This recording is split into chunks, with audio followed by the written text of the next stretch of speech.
So Vascular Reserve is going to, I think, help all end users of BlueDop Vascular Expert, from the physician to the wound care nurse, the tissue viability nurse, to the podiatrist.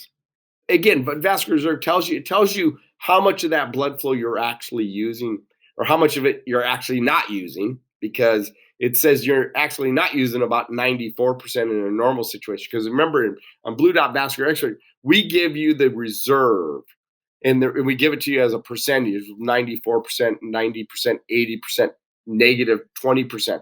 How this is important is, if you're a wound care nurse or wound care specialist or a podiatrist and you're taking care of somebody with an open ulcer, this gives you some guidance if they have enough perfusion to actually heal that wound.